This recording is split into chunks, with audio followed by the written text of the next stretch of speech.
Assalamualaikum warahmatullahi wabarakatuh. Perkenalkan, saya Adini Farida, mahasiswa Unisma Jepara, Fakultas Ekonomi Bisnis, Prodi Manajemen Pemasaran.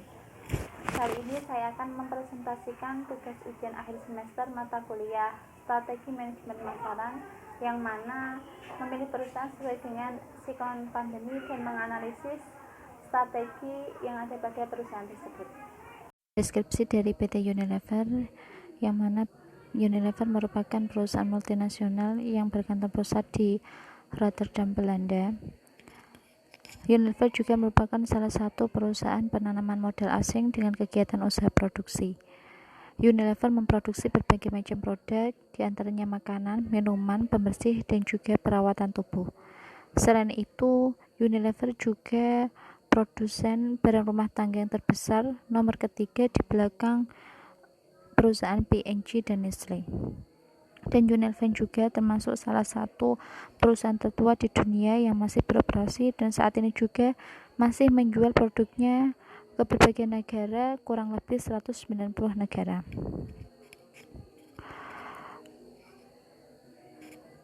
Unilever memiliki visi dan misi dalam membangun perusahaannya. Adapun visinya untuk meraih rasa cinta dan penghargaan dari Indonesia dengan menyentuh kehidupan setiap orang Indonesia setiap harinya. Dan misinya yang pertama, kami bekerja untuk menciptakan masa depan yang lebih baik setiap harinya. Yang kedua, kami membantu konsumen merasa nyaman, berpenampilan baik, dan lebih menikmati hidup melalui brand dan layanan yang baik bagi mereka dan orang lain. Yang ketiga, kami menginspirasi masyarakat untuk melakukan langkah kecil setiap harinya yang bila digabungkan bisa mewujudkan perubahan besar bagi dunia. Yang terakhir, kami senantiasa mengembangkan cara baru dalam berbisnis yang memungkinkan kami tumbuh 2 kali lipat sambil mengarungi dampak terhadap lingkungan dan meningkatkan dampak sosial.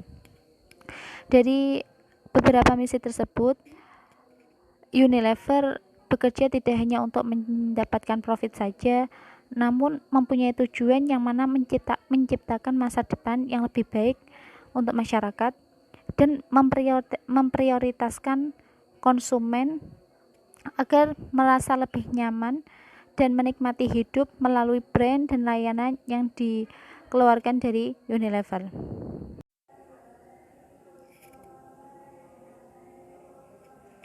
Selanjutnya, strategi korporat PT Unilever.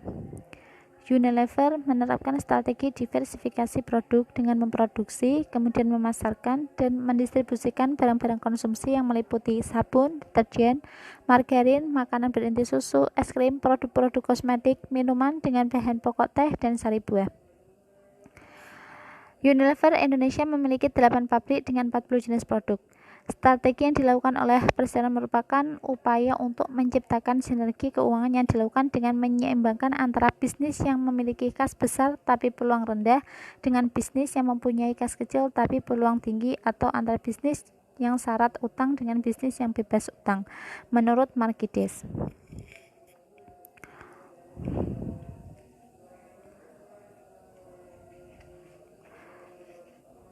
Strategi efektif yang harus dilakukan perusahaan adalah menciptakan peluang pasar, terutama bagi pelanggan kelas menengah yang terus tumbuh. Perusahaan harus mengembangkan upaya peningkatan efektivitas biaya internal sehingga jika terjadi gejolak di tingkat makroekonomi maka keuangan perusahaan tidak terganti.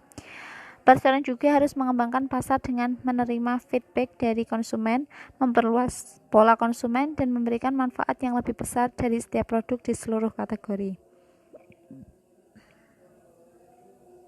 Yang kedua yaitu strategi bisnis Unilever. Yang pertama, memastikan ketersediaan produk di pasaran, memilih fokus mengembangkan lini produk inti. Yang ketiga, SKU, Stock Keeping Unit, yang mendukung kesehatan dan kebersihan. Yang keempat, strategi lain yang diramu Unilever adalah soal inovasi. Yang kelima, soal distribusi penjualan. Unilever memperluas aksesibilitas melalui Unilever Home Delivery. Jadi konsumen dapat memperoleh informasi lengkap melalui website untuk mengetahui cara membeli produk-produk Unilever. Yang ketujuh, Unilever juga memastikan agar kesehatan dan keselamatan seluruh karyawan tetap terjaga dengan memantau kondisi para karyawan secara bersama dengan tim dokter perusahaan dan memastikan kelengkapan atribut alat pelindung diri yang memadai. Dan yang terakhir, dengan deretan strategi tersebut, Unilever optimis dapat mencapai pertumbuhan yang lebih baik hingga kuartal 4 pada tahun 2020. Selanjutnya, strategi fungsional dari PT Unilever. Sasaran jangka pendek mengacu pada strategi fungsional yang sifatnya operasional. Strategi fungsional yang sifatnya lebih operasional ini mengarah kepada berbagai bidang fungsional dalam perusahaan untuk memperjelas hubungan makna strategi utama dengan identifikasi rincian yang sifatnya spesifik. Strategi fungsional ini menjadi penuntut dalam melakukan berbagai aktivitas agar konsisten bukan hanya dengan strategi utamanya saja, melainkan juga dengan strategi di bidang fungsional lainnya.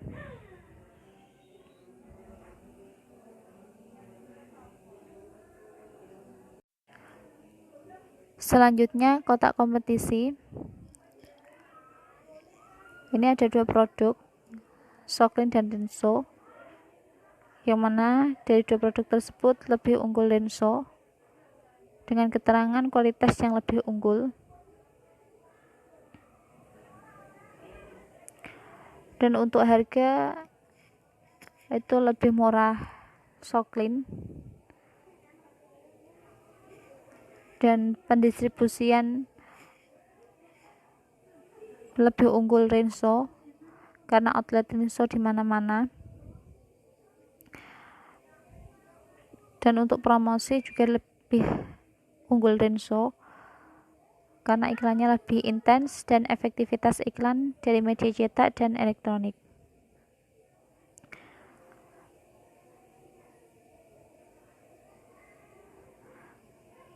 Selain itu juga dari produk Daya dan Wow. Ini produk Daya lebih wangi, kelebihannya lebih wangi, dan Wow itu lebih praktis.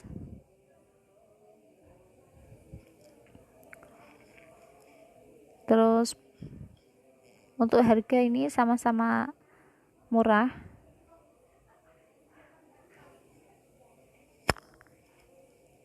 Dan ini lebih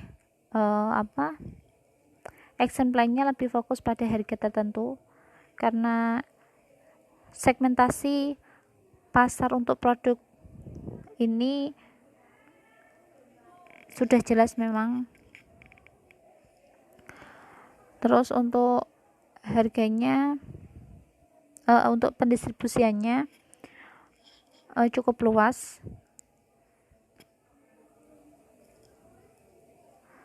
yang mana untuk meningkatkan kerjasama dengan retail untuk penempatan produk yang dapat langsung dilihat konsumen. Dan promosinya Daya lebih unggul, sedangkan Wow sama, cuman diiklankan atau disponsorkan oleh pemain lama dan lebih terkenal, dan iklannya juga intens dalam hal branding tetap terjaga. Selanjutnya, diagram pemicu perubahan pasar. Bisa kita lihat itu ya, untuk diagram pemicu perubahan pasar, PT Unilever Indonesia memiliki liabilitas berbunga atau utang sebesar 2,92 triliun dibanding dengan ekuitas yang diatribusikan kepada pemilik entitas induk senilai 5,28 triliun di tahun 2019. Atau dapat juga dikatakan memiliki debt to equity ratio sebesar 0,55 kali. Acuan yang digunakan untuk perusahaan di luar sektor keuangan yang aman jika di bawah 0,5 kali. Unilever juga masih konsisten mencatatkan pencapaian di kisaran 16-17%, dan ini masih tergolong efisien. Pada tahun 2019 yang lalu, NPM dari UNVR sebesar 17,2%, biasanya memilih perusahaan dengan NPM lebih besar dari 10% dan konsisten dalam 5 tahun terakhir untuk memastikan walaupun ada perubahan dari beban-beban perusahaan terutama yang berkaitan dengan nilai tukar rupiah terhadap dolar. Maka perusahaan dengan NPM lebih dari 10% tidak akan serta-merta berbalik dari laba bersih menjadi rugi bersih dalam jangka pendek. ROE dari UNVR sendiri dalam 9 tahun terakhir masih konsisten juga di atas 100%. Bahkan ROE pada tahun 2019 merupakan yang tertinggi sebesar 140%. Sepanjang informasi yang dimiliki, hanya ada 2 perusahaan yang melantai di Bursa Efek Indonesia dengan ROE di atas 100%, yaitu Unilever dan Multi Bintang Indonesia. Demikian presentasi dari kami. Kurang lebihnya kami mohon maaf. Semoga bermanfaat. Akhirul kalam. Wassalamualaikum warahmatullahi wabarakatuh.